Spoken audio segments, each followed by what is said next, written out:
आपण पाहत आहात जनता न्यूज एक्सप्रेस। मनापासून धन्यवाद देतो।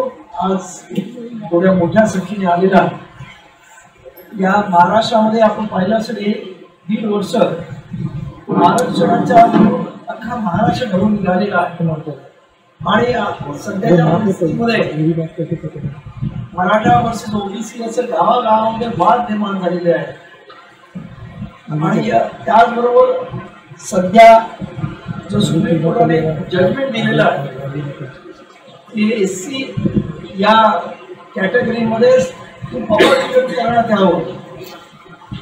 त्याचबरोबर अनेक असे निर्णय आलेले की ज्याच्यामुळे आरक्षणाला धोका निर्माण होईल अशा पद्धतीची आजची परिस्थिती आहे आणि त्यामुळे आम्हाला सर्वांचं असं मत आहे की ज्यांना संविधानिक आरक्षण मिळालंय त्याच्यामध्ये कुठच्याही प्रकारचा हस्तक्षेप होऊ नये आणि ज्यांना कोणाला अजून आरक्षण द्यायचं असेल त्यांना वेगळ्या प्रकारचं, जसं महाराष्ट्रामध्ये एनटी बीजेएनटी यांना वेगळ्या प्रकारचं नॉमेनक्लेचर देऊन आरक्षण दिलं, तशाच पद्धतीचं मराठा समाजाला सुद्धा आरक्षण दिल्यास आमचं त्याला पाठिंबा राहणार आहे। त्यामुळं हे आमचं धोरण आहे आणि या महाराष्ट्र छत्रपती शिवराय फुले शाहू बाबासाहेब आंबेडकर यांचा पुरोगामी महाराष्ट्र असताना त्याच्यामध्ये जातीमध्ये तेढ निर्माण व्हावी हे खरं अत्यंत दुर्दैव आहे आणि त्यामुळं या महाराष्ट्रामधलं जे वातावरण आहे जे अत्यंत गढूळ झालेलं आहे आणि अत्यंत जातीयवादी लोकांनी याचा ताबा घेतलेला आहे ते कुठेतरी संपवावं आणि खऱ्या अर्थानं सर्व आरक्षणवादी आज आरक्षण धोक्यात आल्यामुळे सर्वांनी एकत्र यावं। आज महाराष्ट्रामध्ये 52% ओबीसी आहे, त्याचबरोबर 13% एससी आणि 60% एसटी आणि म्हणजे 72% आणि त्याचबरोबर 4 ते 5% आमचे मुस्लिम आणि शीख बांधव ज्यांचं आरक्षण आहे, म्हणजे 75%पेक्षा जास्त आज आरक्षित वर्ग आहे आणि या सर्वांचं आरक्षण धोक्यात आल्यामुळं या सर्वांची मोठ एकत्र बांधून खऱ्या अर्थानं आरक्षण टिकवणं आणि हे आरक्षण जे बाबासाहेब दिलेलं आहे ते आरक्षण प्रामाणिकपणे लागू करणं यासाठी ही आघाडी प्रयत्न करणार आहे। याच्यामध्ये सर्वच जे आरक्षणवादी आहेत आणि जे उद्या आरक्षण घेणार आहेत, म्हणजे माझा मराठा समाजामधल्या सुद्धा लोकांना आव्हान आहे की तुम्हाला सुद्धा आरक्षण हवंय तर तुम्ही सुद्धा आमच्यामध्ये सामील व्हावं अशा पद्धतीची आमची भूमिका आहे आणि त्यामुळं या सर्व भूमिकेसाठी म्हणून आम्ही सर्वजण एकत्र आलेलो आहोत आणि मला पूर्ण खात्री आहे की आजची ही आरक्षणवादी आघाडी खऱ्या अर्थानं ही आघाडी पूर्वी झाली पाहिजे होती जेव्हा मंडल आयोग या देशामध्ये अस्तित्वात आला। दुर्दैवानं त्या काळामध्ये मंडल आयोग कोणासाठी हाच या महाराष्ट्रामध्ये ओबीसीला कळला नाही आणि त्यामुळे ज्या काही 1996च्या इलेक्शनमध्ये विधानसभेमध्ये आपण पाहिलं असेल की अख्ख्या देशभर यूपी बिहार सारख्या ठिकाणी सुद्धा ओबीसी नेत्यांचा उगम झालेला दिसतो। मुलायम सिंग यादव असतील, लालू प्रसाद असतील, पण दुर्दैवानं महाराष्ट्रातला ओबीसी जागृत नसल्यामुळं त्याला या महाराष्ट्रातली सत्ता घेता आली नाही। आज आमचं असं म्हणणं आहे की आज या आरक्षणाच्या गदारोळामुळे आज महाराष्ट्रामधला ओबीसी जागृत झालेला आहे आणि आज तो स्वतःचे हक्क मागतोय आणि त्यांना खऱ्या अर्थानं एकत्र करण्याचं काम आज ही आरक्षणवादी आघाडी करते आणि त्याच्यातून आरक्षणवादी आघाडीतून खऱ्या अर्थानं सत्ता या इकडच्या या प्रचंड मोठ्या संख्येने असणाऱ्या 75 ते 80% लोक असणाऱ्या या लोकांच्या हातामध्ये जावी ही आमची संकल्पना घेऊन आम्ही आज महाराष्ट्रामध्ये उतरलेलो आहोत आणि मला पूर्ण खात्री आहे की आज या महाराष्ट्रामध्ये हा ओबीसी समाज सत्तेमध्ये येण्यासाठी अत्यंत उत्सुक झालेला आहे आणि त्यामुळेच या आघाडीला येत्या काळामध्ये म्हणजे ह्या येणाऱ्या विधानसभेमध्ये आपल्याला प्रचंड यश झालेलं मिळेल आणि यासाठी म्हणून ही आघाडी आम्ही निर्माण केलेली आहे आणि आता याच्यावरती जास्त बोलण्यासाठी मी आमच्या आघाडीचे संयोजक प्रकाशता अण्णाभाऊ शेट्टी यांना मी देत आहे। धन्यवाद आनंदराजे आंबेडकर साहेब. त्या महाराष्ट्राच्या विधानसभेचं बिगुल वाजलेलं आहे. निवडणुकीचे फॉर्म भरायची सुद्धा प्रक्रिया सुरू झालेली आहे. ही निवडणूक जी आहे, काही प्रस्थापित पक्ष आणि प्रस्थापित समाजांनी या निवडणुकीला सुद्धा वेठीत धरण्याचं काम सुरू केलेलं आहे. गेल्या वर्षभर आपण पाहिलं असेल की या महाराष्ट्रामध्ये आरक्षणाच्या नावानं अक्षरशः उच्छाद मानलेला आहे. या महाराष्ट्रातल्या लहान सहान जमाती गावचे समाज पोटावरचे हातावरचे पोट असणारी मंडळी त्यांच्या मुलाबाळांचं भविष्य त्याच्यावर अवलंबून आहे. ते आरक्षण जे आहे ते दिवसा ढवळ्या दुभाजण्याचा कार्यक्रम जो आहे तो या महाराष्ट्रामध्ये झाला. त्यांच्या हातात या सगळ्या मंडळींनी सत्ता दिली. काही आमदार निवडून आणले, काही खासदार निवडून आणले, मंत्री झाले आणि याच आमदारांनी आणि या मंत्र्यांनी या ठिकाणी ह्या गरिबांचं आरक्षण संपुष्टात यावं आणि प्रस्थापित मराठाला त्याच्यामध्ये घुसवलं जावं या मागणीसाठी अक्षरशः मंत्र्यांना टाळे ठोकले. आता आम्ही विश्वास कुणावर ठेवायचा? गेली 75 वर्ष आम्ही निवडून दिलं. 75% जवळ हा समाज आहे, वोट बँक आहे आणि आम्ही ह्याच्यावर विश्वास ठेवला आणि हे आमच्या मुलाबाळांचं भविष्य हातातून घास काढून घेण्याचा कार्यक्रम केला. त्यामुळे या महाराष्ट्रामधला ओबीसी आणि मराठा हा वाद जो आहे तो या ठिकाणी निर्माण झाला. त्याला जास्तीत जास्त खतपाणी कोणी घातलं असेल तर विद्यमान आमदारांनी घातलं, सत्ताधीशांनी घातलं आणि विरोधी पक्षाचे सुद्धा जे काही आमदार असतील सत्ता मराठा समाजाचे त्यांनी सुद्धा त्याला खतपाणी घातलं. आणि म्हणून हा संघर्ष आहे. अहो, जे मणिपूरमध्ये घडलं ते महाराष्ट्रात करावं. या ठिकाणी आमदारांची घरं दिवसा ढवळे करून चालावी पोलिसांच्या समक्ष. या ठिकाणी इतका उच्छाद जो आहे इतका उच्छाद तो युपी बिहारमध्ये झाला, जो मणिपूरमध्ये झाला, जो राजस्थानमध्ये झाला, आरक्षणाच्या नावानं जो आंदोलन होता तो महाराष्ट्रात उसळला गेला. त्यामुळं हा छोटा गावगाड्या बाहेरचा हा समाज उद्विग्न झाला, भयभीत झाला आणि म्हणून आम्हा सगळ्यांना या ठिकाणी रस्त्यावरती उतरावं लागतं आणि या सगळ्या आरक्षण वाचवण्यासाठी शेवटी आम्ही आंबेडकर साहेबांना आम्ही साथ घातली की आपण आंबेडकर साहेब फक्त बाबासाहेब आंबेडकरांचे आपण रक्ताचे विचाराचे वारसदार आहात.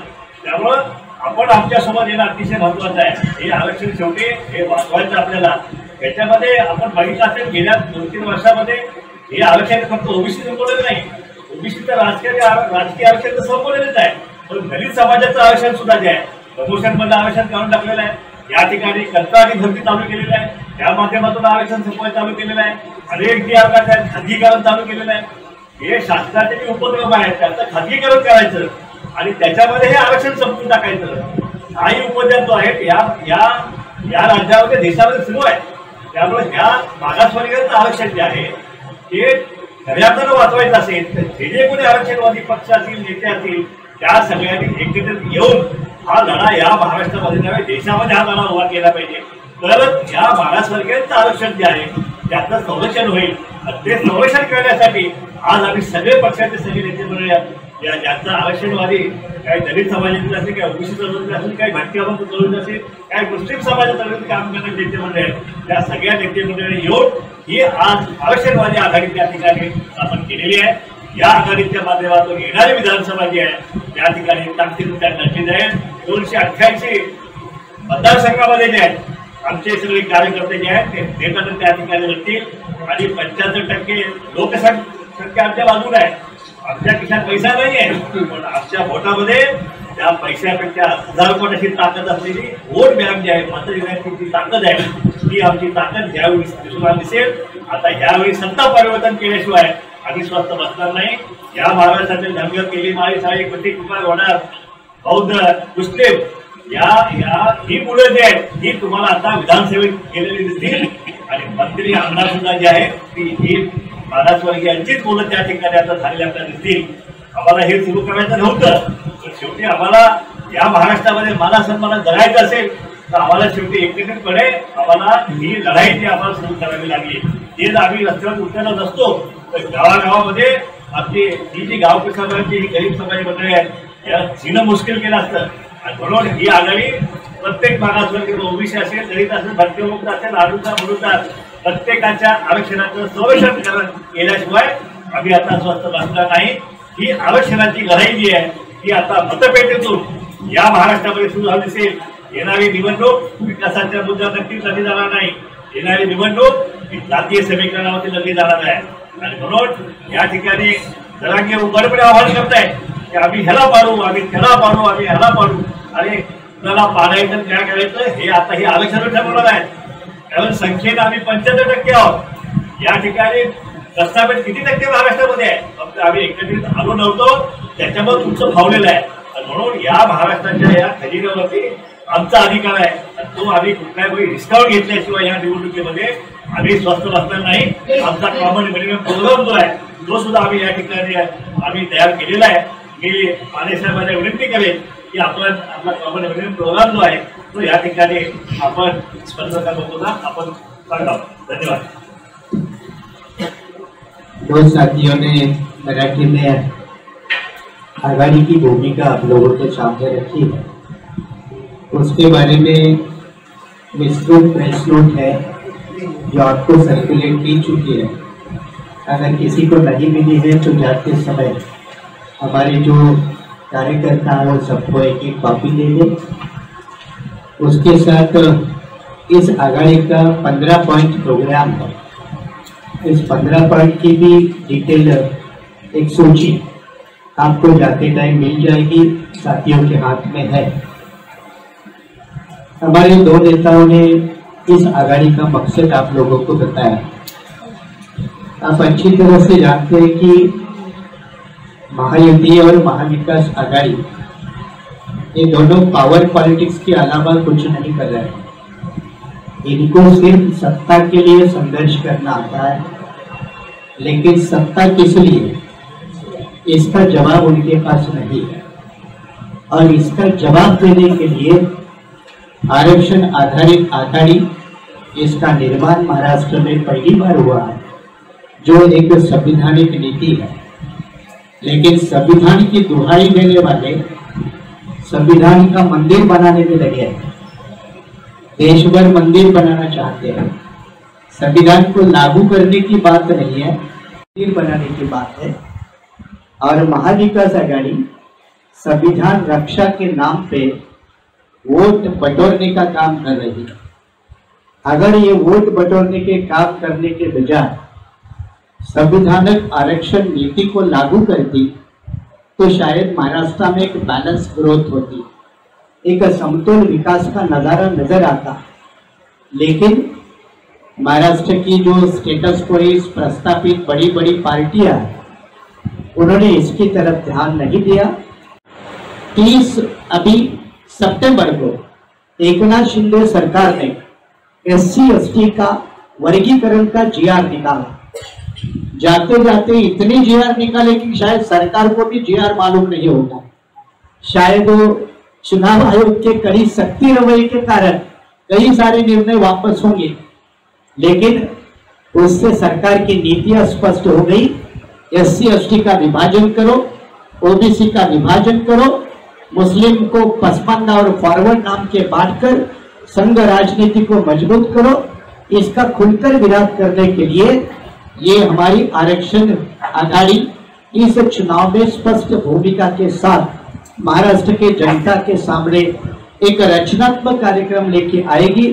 और इस रचनात्मक कार्यक्रम में ये सिर्फ आरक्षण ही नहीं, तो लैंडलेस लोग हैं, भूमिहीन लोग हैं. सरकार की नीति है लैंडलेस लोगों को लैंड देना, लेकिन महाराष्ट्र सरकार उसमें फेल है. विकास के नाम पे किसानों की जमीन संपादन का, भू संपादन का मामला बड़ा गंभीर है, चाहे बुलेट ट्रेन के नाम पे, चाहे विकासों के प्रोजेक्ट के नाम पे. लेकिन केंद्र सरकार भी इसी में लगी है. लेकिन दुनिया की ये रिपोर्ट कहती है कि जब तक पुनर्वसन का पूरा पैकेज नहीं होता तब तक किसी का विस्थापन नहीं होना चाहिए. लेकिन महाराष्ट्र सरकार, केंद्र सरकार इसी दोनों मामले में भी फेल है. तो इसलिए शेड्यूल कास्ट हो, चाहे वो आदिवासी बैकवर्ड हो, अभी आप कहेंगे सर आप जाति के नाम पर या समुदाय के नाम पे उनका उदाहरण देके बोल रहे हैं. अब यही तो बड़ा तबका है इस देश का, महाराष्ट्र का बड़ा तबका है. अब बड़े तबके का उल्लेख ना करके उनका अनुल्लेख करके मारना, ये महायुति और महाविकास आघाड़ी की नीति है. और इनके मुद्दों को उजागर करना, महाराष्ट्र के राजनीति में चुनाव लड़वाना, ये हमारी फ्रंट की नीति है. और इसीलिए मुद्दों के आधारित राजनीति हो, और मुद्दों के आधार जनता ने वोट करना चाहिए। इससे एक लोकतंत्र को मजबूती मिलेगी। लोकतंत्र बचाओ नारों से ना लोकतंत्र बचेगा, ना संविधान बचाओ नारों से संविधान बचेगा। इसके लिए रचनात्मक रूप से नीति बनाना, चाहे वो हेल्थ पॉलिसी हो, चाहे एग्रीकल्चर पॉलिसी हो, चाहे रिजर्वेशन पॉलिसी हो, चाहे वो अर्बन डेवलपमेंटल पॉलिसी हो, इसमें सरकारें केंद्र हो राज्य की हो, दोनों पूरी तरह से फेल होने के कारण एक नई सोच और नई नीति के साथ महाराष्ट्र के राजनीति में हमारे फ्रंट का आगाज हो चुका है। इतना में कह के ये 15 पॉइंट प्रोग्राम की लिस्ट आपको मिल जाएगी। फक्त मराठा समाजाला हात जोडून सांगणं आहे की आपण आपल्याला आरक्षण हवं आहे, 50%च्या वरचं जे वेगळं आरक्षण आपल्या सरकारने दिलेलं आहे त्याला आमचा पूर्ण पाठिंबा आहे। पण कुठल्याही परिस्थितीत असे भोगल दाखले घ्यायचे आणि एखाद्या जमातीत घुसखोरी करायची आणि त्यांचं आरक्षण हस्तगत करायचं, याला आमचा विरोध आहे। मराठा समाजाच्या ओबीसीकरणाला आमचा पूर्ण विरोध आहे। त्यांना ओपन कॅटेगरीचं आरक्षण जे 10% सरकारने दिलेलं आहे, वेगळा कायदा करून दिलेला आहे, त्याला आमचा पाठिंबा आहे। ईडब्ल्यूएस मध्ये त्याला जे 8% आरक्षण आता मिळत आहे त्यालाही आमचा पाठिंबा आहे। त्यामुळं हा मराठा आरक्षणाचा हा जो कायदा जो बनवला आहे त्याला आमचा पूर्ण पाठिंबा आहे। गरीब मराठा समाजाला न्याय मिळाला पाहिजे या महाराष्ट्रामध्ये, ही आमची भूमिका आहे।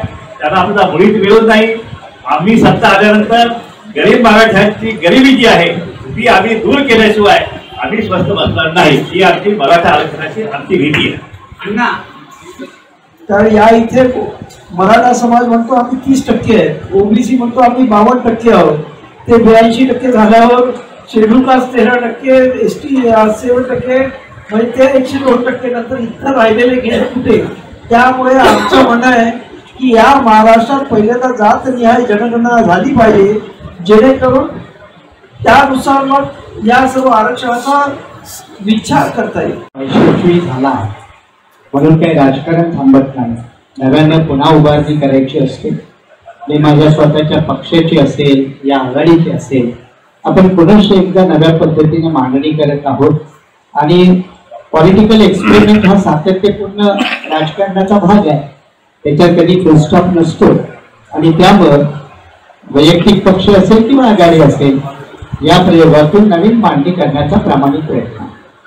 यामुळे जो ओबीसी समाज होता तो आधीच एका पक्षामध्ये स्थानीय पक्षामध्ये तो अडकला होता आणि त्यामुळे हे खरं म्हणजे मंडल आयोगासाठी त्या काळामध्ये महाराष्ट्रामध्ये आंबेडकरवादी रस्त्यावर होते ही खरी दोम आहे आणि त्यामुळं त्यांना कधी ते त्यांचं आरक्षण आहे असं वाटलं नाही। जेव्हा कळलं तोपर्यंत फार उशीर झाला होता।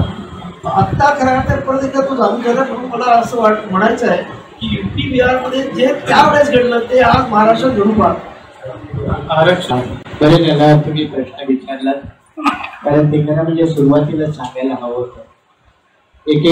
सुरुवातीलाच ओबीसी बहुजन आघाडी हा एक पक्ष आहे, आनंदराज आंबेडकरांची रिपब्लिकन सेना दुसरा पक्ष आहे, माझ्या स्वतःचा बहुजन रिपब्लिकन सोशलिस्ट पार्टी हा तिसरा पक्ष आहे, ट्रायबल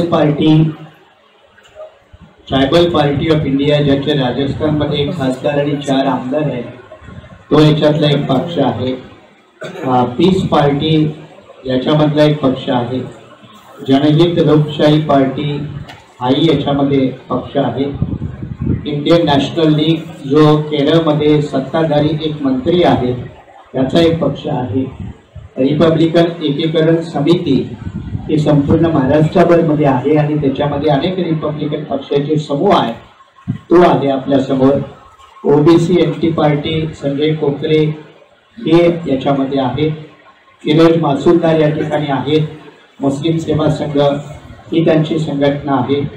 अशा एकूण जवळजवळ 11 पक्ष संघटनेचा हा समोर आज तरी आझाद समाज पार्टी म्हणजे चंद्रशेखर रावणांची, तर असे एकूण 11 पक्ष हे सध्या आपल्या आघाडीमध्ये असून ही आघाडी कार्यरत झाल्याबरोबर आणखी संख्या वाढेल आणि इतरही पक्ष या आघाडीत समाविष्ट होतील। मराठा आरक्षणाचा मुद्दा सोडवायचा कसा तो मोदीने सोडवावा.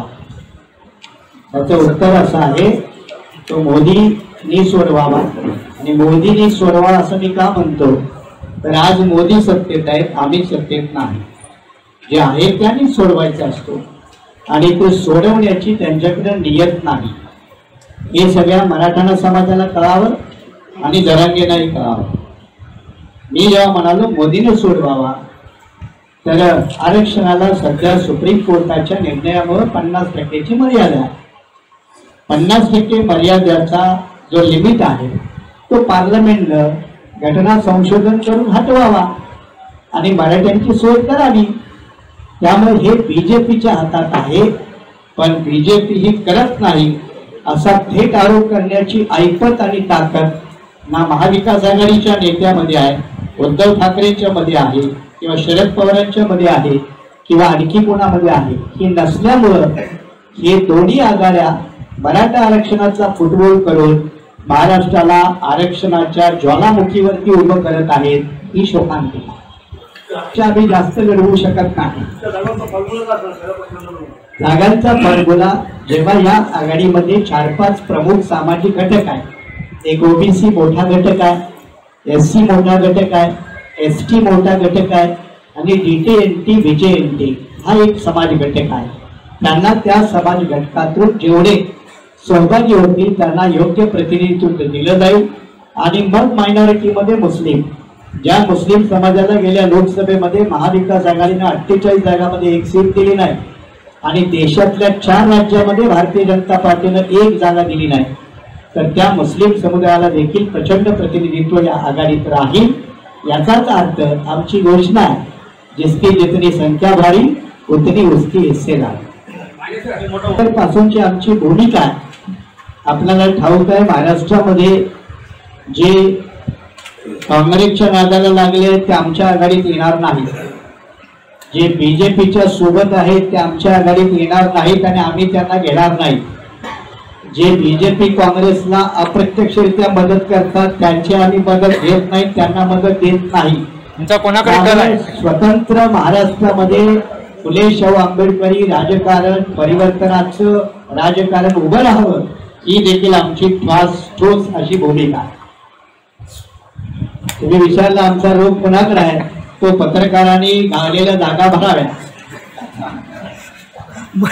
समस्याग्रस्त लोगों का समूह है, तो हमारी समस्या ये पीढ़ी दर पीढ़ी है, फिर भी संघर्ष करना ये हमारी डीएनए में है, डीएनए में है. तो हम ऐसे हालत में भी संघर्ष करते हैं, करते रहेंगे. अच्छा है, आपका सवाल बहुत बढ़िया है. उसका मेन जवाब ये है कि ये पीपल्स रिप्रेजेंटेशन एक्ट 1951 जब पार्लियामेंट में बना तब बाबा साहब आम्बेडकर लॉ मिनिस्टर थे. उन्होंने खुद पायलटिंग की थी पीपल्स रिप्रेजेंटेशन एक्ट, और तब पार्लियामेंट में डिस्कशन का मुद्दा आया कि क्या पूंजीपति लोगों को पार्लियामेंट में बड़ी संख्या में आना चाहिए, क्या उनके हाथ में पार्लियामेंट्री नीति जानी चाहिए.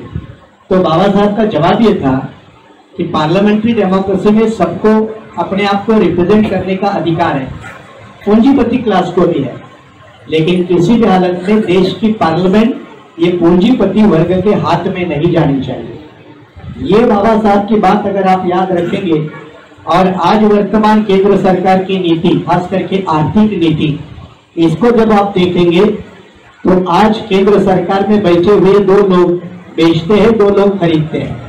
और इससे आप समझ जाते हो कि जब ये नीति है तो संविधान ये कहता है कि देश की आर्थिक ताकत तो चंद लोगों के मुट्ठी में हाथ में नहीं होनी चाहिए, और आज केंद्र और राज्यों की सरकारें वो आर्थिक ताकत का एकत्रीकरण करने में लगी है.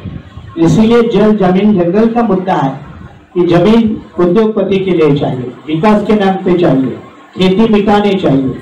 इस तरह की जो नीति है उसको आमूलाग्र बदलने की आवश्यकता है, और सिर्फ सरकार बदलने से काम नहीं होगा, नीति बदलना पड़ेगी, और नीति बदलने के लिए सरकार बनाना जरूरी है, और उसी दिशा में हमारा प्रयास है.